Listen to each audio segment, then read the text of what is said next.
The situation will have to be changed. Over the years, there has been a steep decline in our moral standards. Man today is selfish to the extent he was not at any other time. Mental evolution should have led to a situation in which man becomes more generous to others, although strict to himself. In this situation, everyone would be content with modest requirements for self, leaving enough time and resources for the good and progress of the society. Any society where such an attitude prevails would be prosperous and peaceful. On the other hand, a society where self-interest predominates would be infested with all sorts of vices, exploitations, and consequent social unrest. Where such devilish trends have an upper hand, the whole atmosphere gets more and more vicious. Heaven and hell. Both exist here only.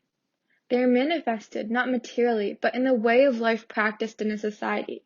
The legendary belief is that in heaven, there is plenty of food, clothes, shelter, entertainment, and even luxuries. Only those with nobility in their thoughts and actions reach there. If people have nobility in their thoughts and actions, there would never be any shortage of material goods. Even if there were a temporary shortage, the large-hearted would be able to cope with it through charity and generosity. About hell. It is said that misery, agony, and pain of all kinds abound there. The wicked and sinners reside there.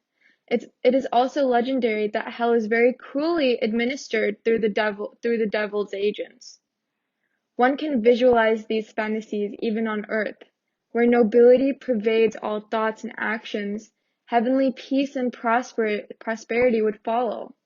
Conversely, where selfishness and wickedness has the upper hand, life would be hell. Concern for self is justified only to the extent it does not interfere with the requirements and rights of others around us. The limit for righteous conduct is that we all pursue goals that are necessary for provision of material goods essential for our necessities for life and efficiency. Wisdom and forethought demands that the wealth so acquired is spent towards noble ends. Nobility and generosity lies in utilizing the surplus time and resources available towards social good. It is the duty of men to ensure that they are always guided by qualities like respect for social dignity, forethought, and the urge for achieving excellence in all walks of life. All actions should be guided by these qualities of head and heart. This alone is the true manifestation of humanity. When men deviate from the above, their actions are selfish and unethical, devoid of any standards of life. Such men, who are adrift from the path of their duty, are the devils in a society. Where the devils abound, hell is let loose. Even abundant availability of material goods will make no difference in such a society. Heavenly conditions can prevail even in ordinary huts. Even a palace can be a living hell. The legendary Lanka of Ravana was full of material requisites of life and luxury. And yet, Ravana's indiscretions never allowed its inhabitants to have moments of peace. Kings, nobles, feudal lords, and the wealthy all have every item of comfort that money can buy. Yet, their near and dear ones would confirm that they rarely have moments of peace and happiness. The king is always under the sword of Damocles. The noble and the rich are always suspicious, afraid of some competitor taking them over, and victims of their own misdeeds. They know not a moment of peace and remain perpetually exposed to the heat of money-related problems and worries. Their plight is awful. So much has been attempted in the name of reforms, but to no avail. Some changes take place on the fringes, but the core of the problem remains unaffected. Social evils have only changed shapes like fashion clothes.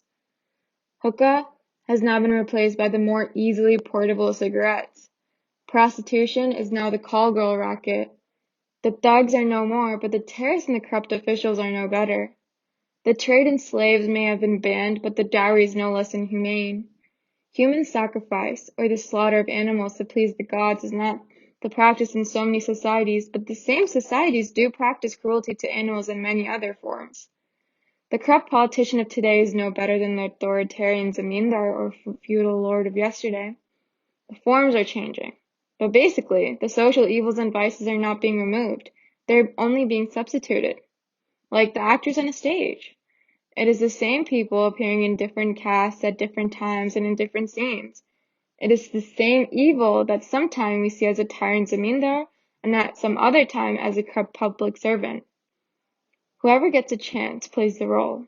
Those who do not get a chance curse the rest. They protest and fight, but only till they do not get a chance to be evil. The common examples is the girl's father cursing the dowry system when his daughter is to be married, and changing colors when he has a son to marry. All this happens since most men stand on rather unstable foundations and fall at the first temptation. The individual and society both are entangled in problems and difficulties. The only way out of these conflicts is that idealism is accepted as something worth practicing. It is not enough that ideals are debated and respected in principle. They have to be translated in our day-to-day conduct, and then alone they can be meaningful. This is the prime need of the hour.